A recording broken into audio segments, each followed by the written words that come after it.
자, 반갑습니다. 자, 이번 시간에는 17강입니다. 일제 식민통치와 경제수탈 배워보도록 하겠습니다. 자, 일제 식민통치 제도 먼저 보겠습니다. 사실 수업에서 별 크게 강조를 하지 않았던 그런 부분이고 사실은 뺐던 부분이기 때문에 간략하게만 언급하고 넘어가도록 하겠습니다. 조선 총독부는 1910년에 설치가 됩니다. 그래서 일제의 최고의 어떤 통치기관이다 이렇게 보시면 되고, 크게 이제 책임자는 총독입니다. 일본 6회군 대장 중에서 임명이 되는 포스타죠. 네, 대장 중에서 임명이 된다 이렇게 보시면 되고요. 입법, 사법, 행정 모든 권력을 장악하게 된다. 왼쪽에 보시면 남산에 있던 통감부 건물을 조선총독부 청사로 사용하다가 1926년에 경북고 안에 새로 건물을 지었다. 경북고 안에 지었다라고 하는 것이 엄청난 의미를 두게 되는 것이죠. 기존에 우리 조선의 왕조 질서를 부정하는 그런 의미가 담겨 있다라고 보시면 되겠습니다. 중추원을 보면 이것만 조금 기억해 주십시오. 중추원은 조선 총독의 자문기구입니다. 자문기구. 친일파를 우대하는, 그렇죠? 우대하는데 이용되었다. 그러면 중추원에 딱 들어가면, 그러니까 이제 총독부 내에 중추원이라는 곳이 있겠죠. 여기 들어가게 되면 바로 한국인들이 거기에 딱 이제 앉아 있는 겁니다. 그래서 그들이 이제 친일파 위주로 구성이 되어 있겠죠. 그래서 일제는 이를 뭘로 이용하냐면, 우리도 한국인들의 정치 참여를 허용하고 있다. 한국인과 우리 조선 일제가 이 통치를 같이 하는 것이다. 우리만 통치하는 것이 아니다.라고 하는데 정치 참여를 선전하는 명분으로 삼고 있다라고 하는 것이죠. 그러니까 친일파가 어떻게 보면 일제 식민 통치를 정당화시켜주는데 큰 일조를 하게 한 장본인들이다라고 보시면 되겠습니다. 평가는 여러분에게 맡기도록 하겠습니다. 자, 그럼 실질적으로 식민 통치를 알아보도록 하겠습니다. 자, 식민 통치는 크게 1910년대 무장 통치와, 그리고 다음 페이지에 1920년에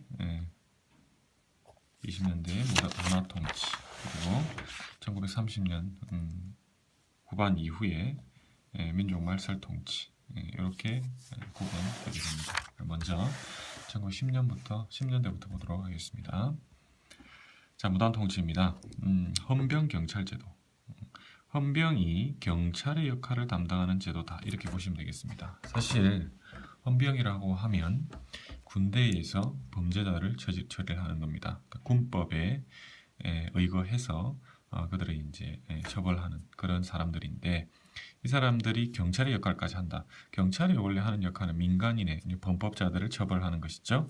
그러니까 헌병이 경찰의 역할, 즉 민간인의 범법조차도 담당하게 하는 것이다. 이렇게 보시면 됩니다. 말 그대로 군대가 민간인을 통제한다. 이렇게 보시면 되겠습니다. 그래서 헌병사령관이 건국총관을 맡게 되고, 군인이겠죠. 경무총감은 당연히 위에서 경무총감 있었다, 그렇죠? 치안 담당하는 거. 자, 경무총감 맡게 했고, 헌병이 일반 경찰 업무 행위 이야기했습니다. 자, 헌병수의 권한은 뭐냐? 재판 없이 즉결 처분권이라고 하는 것은 재판을 거치지 않고 그 자리에서 처분을 할 수 있다. 원래 죄를 짓고 하면은, 그렇죠? 항소를 하고 무슨 검찰이 무슨 곧 이제 형을 매기고 하는 그런 어떤 절차가 있지 않습니까? 그래서 재판을 받고 이제 죄가 있니 없니를 이제 판사가 판단하는 것인데, 이런 거 없이도 즉결 그 자리에서 처분을 할 수 있다라고 하는 것이죠. 그래서 만약에 독립군이 잡혔다라고 하면 그 독립군에 대한 죄의 유무, 즉 죄가 있고 없음을 재판을 통해서 재판관이 판결하는 것이 아니라 그 자리에서 그 즉결, 그 자리 즉시 결정할 수 있는, 그리고 그 결정에 대해서 즉시 처분할 수 있는 그런 권리를 행사했다. 이 너무나도 그렇죠, 무자비한 그런 정책이다 이렇게 볼 수가 있겠습니다. 그리고 공포 분위기, 즉 태형령, 왼쪽에 보시면 태형 틀입니다. 우리가 조선시대 때 많이 썼던 것이죠. 그때는 이제 곤장 뭐 이런 것들로 볼기를 쳤는데 이때는 이제 회초리 있죠. 정말 살점이 떨어져 나가는 그런 회초리 같은 걸로 때렸다 이렇게 보시면 되겠습니다. 있어서는 안 되는 근대에서 이런 일이 있다는 것 자체가 그렇죠. 그거는 정말 근대가 아니다 이렇게 보시면 되겠습니다. 자, 일반 관리들 그리고 교원 선생님이죠. 선생님 또한 제복이라는 얘기는 뭐냐면 군인들이 딱 입는 옷 있지 않습니까? 그리고 칼도 착용했다. 선생님이 제복을 입고 칼을 찬다 생각해 보십시오. 그렇죠? 여러분들이 뭐 하품을 제대로 하겠습니까? 그렇죠? 항상 정자세로 앉고 그죠? 얼마나 공포스러운 그런 수업이 되겠습니까? 그렇죠? 네. 자, 그리고 기본권이 박탈당합니다. 한국인에게 언론 집회 출판 결사의 자유를 박탈하고 신문 폐간 전부 폐간시킵니다. 그리고 각종 계몽단체 대상시키고요. 대표적인 게 뭐가 있겠습니까, 여러분? 그렇죠? 신민회죠. 네, 신민회 105인 사건 몇 년입니까? 이게 1907년부터 11년이죠. 11년, 10년 되다 그죠? 그렇게 보시면 되겠습니다. 자, 그리고 식민지 교육을 실시했는데 제1차 조선교육령이 제정이 됩니다. 1911년에 한국인과 일본의 차별교육, 차별을 하겠다라는 것이죠. 그래서 우리 한인들의 고등교육을 제한을 시킨 것이죠. 그래서 보통교육 그리고 실업교육만 시킵니다. 그리고 상위 뭐 대학 교육이라든지 이런 걸 절대 시키지 않는 것이죠. 그래서 나중에 보는 뭐가 생기는 것이죠. 그렇죠. 1920년대 밀립대학 설립운동 이런 것들이 생기게 되는 그런 계기가 된 것이다. 이렇게 보시면 되겠습니다. 그리고 민족교육도 탄압을 합니다. 사립학교라든지 서당. 사립학교나 서당 같은 경우는 개인이 세울 수도 있었고 했었거든요. 그렇기 때문에 주로 이런 사립학교나 서당에서 민족교육이 사실은 이루어졌습니다. 항일교육이라든지. 그래서 일제도 그런 거 알고 있었겠죠. 공립학교는 어느 정도 제어를 할 수 있었겠지만 사립학교나 서당들은 사실은 힘들었을 수 있을 겁니다. 그래서 그거에 대한 어떤 탄압도 강화시켰다 이렇게 보시면 되겠습니다. 태영령은 자세히 한번 보시고요. 자, 경제적으로는 그럼 어떤 수탈을 저질렀느냐? 바로 이 시간에 가장 중요한 토지 조사 사업입니다. 토지를 조사하는 사업이다 이렇게 보시면 되겠죠. 왜 토지를 조사하는 사업을 내렸을까요? 그렇죠. 어떻게 보면 토지를 수탈하겠다라고 하는 그런 목적 이외에는 거의 없었다고 봐도 무방을 합니다. 명분 보이죠. 그럼 이거를 그대로 드러낼 수 없지 않습니까? 우리가 토지를 뺏기 위해서 실시하는 것이다. 이렇게 얘기하면 당연히 반발을 불러오겠죠. 명분은 뭐냐? 첫 번째, 지세를 공평하게 부과시키기 위한 것이다. 두 번째는 근대적 토지 소유권을 확립하기 위한 것이다. 무슨 말이냐면, 아니 우리는 토지 조사를 해서 좀 더 공정하게 우리 국민 여러분들에게 토지세, 지세죠. 토지세를 공정하게 골고루 부과시키기 위해서 우리가 다시 조사를 하는 것이다.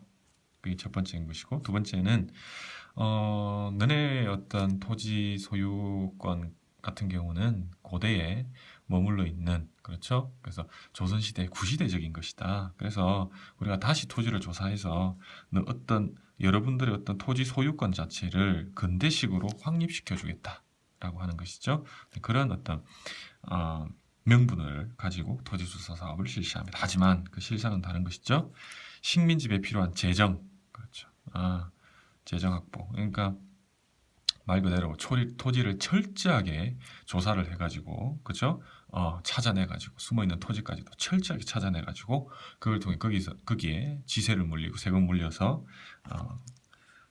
국가 재정을 확충하겠다라고 하는 것이 사실은 첫 번째 이유고, 두 번째는 이제 방대한 토지의 약탈. 이게 사실은 가장 큰 목적이다 이렇게 보시면 되겠습니다. 진행을 보시면 임시토지조사국 조사령 이런 것들이 있는데 참고로 알아두시고, 신고주의를 원칙으로 합니다. 신고를 반드시 해야 됩니다. 그래서 토지 소유자가 필요한 서류를 구비하고 정해진 기일 내에 신고를 하는 방법입니다. 만약 신고를 안 하면 어떻게 되겠습니까? 그렇죠. 그 토지는 당연히 몰수 처리가 되겠죠. 그래서 신고를 만약에 신고를 해야지만이 그 소유권을 인증해 주는 것, 그게 바로 토지조사 사업의 진행 방식이다. 이렇게 보시면 되겠습니다. 그런데 자, 어떤 게 나오겠습니까? 133페이지로 가겠습니다. 신고를 하지 않은 토지라든지 이거는 다 이제 몰수를 당할 수밖에 없는 것이죠. 그리고 대한제국 시기의 관유지, 관유는 관에서 어떤 경영하는 그런 토지가 또 있지 않겠습니까? 그렇죠? 관의 어떤